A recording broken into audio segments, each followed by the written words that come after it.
Super Bowl 54 is just 2 days away, and it's time. My prediction. Am I picking the 49ers or the Chiefs to win Super Bowl 54? And who will be the MVP? Plus, Tom Brady with a cryptic Twitter post about his future.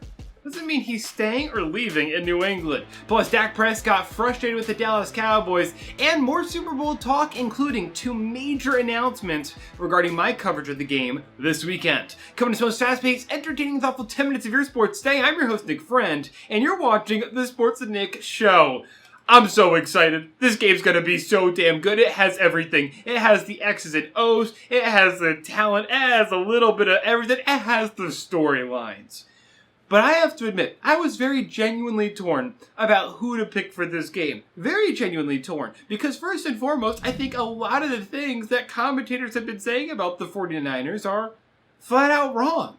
Like, if the Chiefs force Garoppolo to win this game, the 49ers can't. And I don't believe that's true. Listen, I don't think the man's great. He's far from it. But he is the only quarterback in the league this year to finish top 5 in completion percentage, yards per attempt, and passing touchdowns.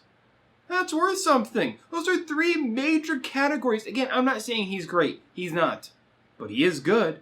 And when you combine that with the 49ers front 7, which is terrifying. You have Bosa, you have Alexander, you have Buckner, you have Warner, you have, who am I forgetting? You have, D Ford, you have Greenlaw. You have a front 7 there that's just terrifying. And if you want to go to the old adage that this game will be won in the trenches, well, then let's talk about the San Francisco 49ers offensive line. Because it allows Kyle Shanahan to run the kind of offense that he wants to run, and their tackles, which were banged up for most of the season, are now healthy.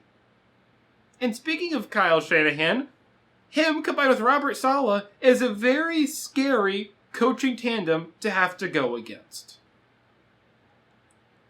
But I can't pick them. I am picking the Kansas City Chiefs to win this game because the Kermit the Frog God in the Patrick Mahomes boy is going to win this game. Listen, the Kermit the Frog God is just too good, okay? There's a saying that goes, a great general can beat a very good army, and I think that's the case in this game. You have Hill, you have Kelsey, you have Watkins, you have Robinson, and that's all great. And that's going to stretch this 49ers defense to the furthest extent. But at the end of the day, it's going to be Mahomes that wins this game. The 49ers, I don't think will have an answer to them. The 49ers love to play their mostly zone coverage shell defense. And guess what? Patrick Mahomes picks apart zones. Statistically, one of the best quarterbacks in the NFL against the zone defense. And 49ers fans might say, well, then we're going to blitz him. Lots of teams have tried that. He's top 3 in the NFL against the blitz according to QBR. I have a lot of respect for the 49ers. This really isn't saying much against the 49ers. This is saying way more about the Chiefs, rather, and about Patrick Mahomes, and against what I think is a very underrated defensive unit. I actually think the Chiefs pull away in this one, and I think it's a double-digit win for KC. I don't think it's all that close. I think it's lower scoring than most people think. I think the Chiefs win 28-17, but the Chiefs roll and win Super Bowl 54 with Patrick Mahomes. Now, pressure is a very interesting topic to talk about regarding this Super Bowl. Which quarterback or coach is under the most pressure? And that obviously leaves 4 guys, right? And I immediately rule out Andy Reid. Because with all due respect, I think Andy Reid's a very good coach. I think he's getting a little bit too much credit for this run, but I do think he's a very good coach. If he comes up with a terrible game plan, let's just say, which I don't think will happen, Patrick Mahomes can beat that said bad game plan. And the Chiefs do have other ways even to win outside of Mahomes. Not as reliable, but they could win with a very good defensive performance because I think they are going to shut down that San Francisco offense more than people think. They could even win with a very good receiving performance. With those receivers, a player or two, and the game's over in reality. But I don't believe Patrick Mahomes or Andy Reid is the answer to this question. Kyle Shanahan is. Kyle Shanahan is under the most pressure. You're talking about a 40-year-old coaching in his first Super Bowl ever and having to go up against this team that is undefeated on the season with Tyreek Hill healthy and that offensive line intact, which they are going to be in this game. They're 11-0 coming into the Super Bowl underneath those conditions this season.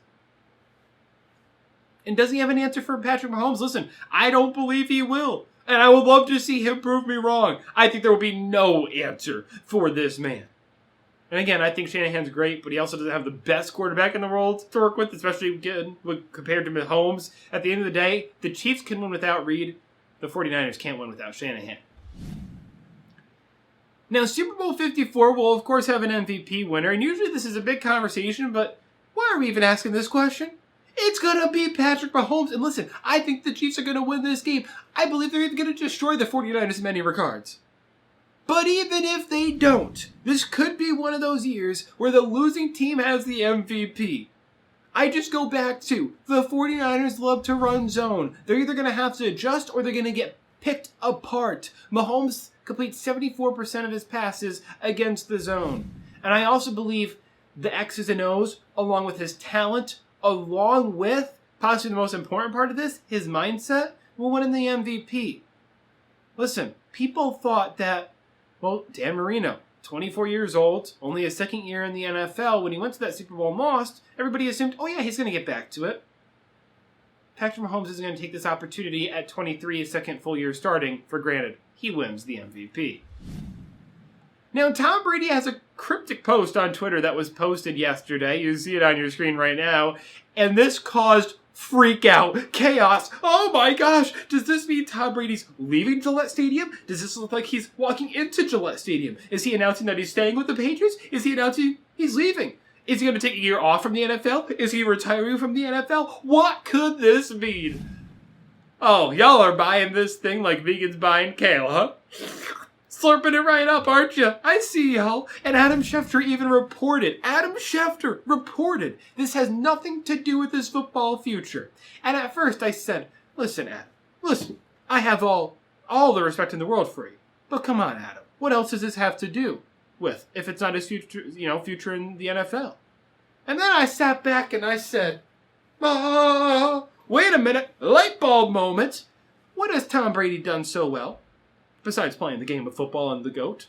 He represents brands, right? He represents luxurious brands. He doesn't do ads often, but when he does, they tend to be effective.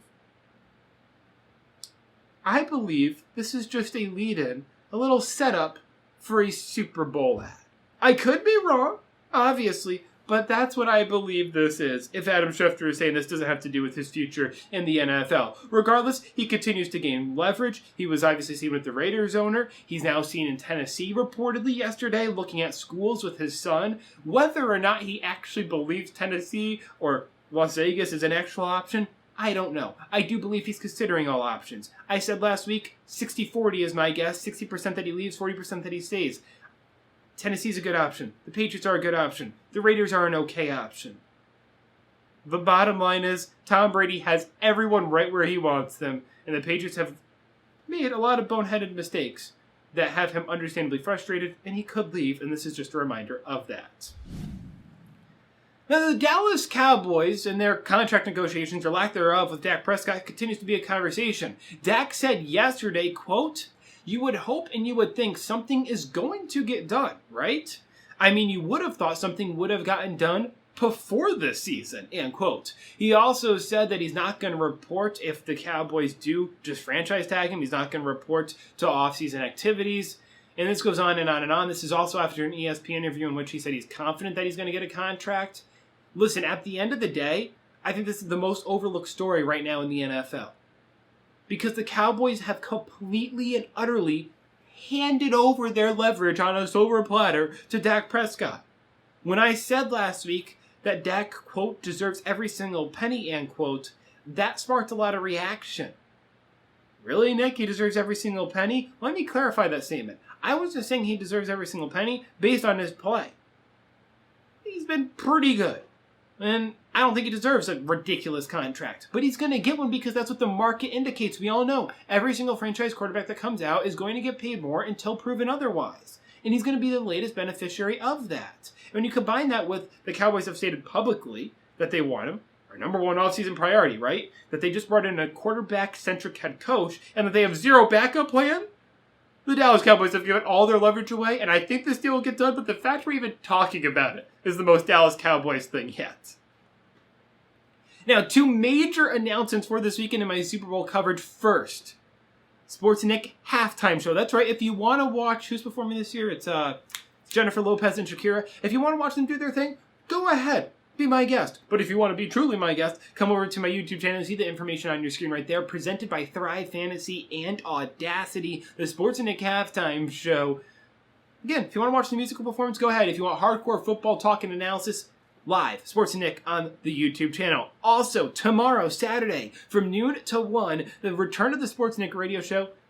New time, same place. Again, Saturday, noon to 1. Every Saturday, noon to 1. We, of course, have a lot of Super Bowl talk on this. For those who watched it on Facebook last year and are concerned about getting this, it is switching to YouTube. We're going to look completely different, a lot better. For those who are concerned about getting this, if you don't know how to get on YouTube, whatever, and you watched it, I know a lot of people are very centric in terms of Facebook. If you log on to Facebook, we are going to be posting the link on there around 12:01, quite literally. So if you want to watch it there, but again, for those who are familiar with YouTube, right here on YouTube, live, noon to 1, you can also watch that radio show back. Again, Saturdays, noon to 1, every single weekend going forward until further notice. So, thank you for watching this show. Enjoy the game reaction this weekend, as just stated, and of course, reacting to it all on Monday. Thanks everyone for the support, as always, and enjoy the game.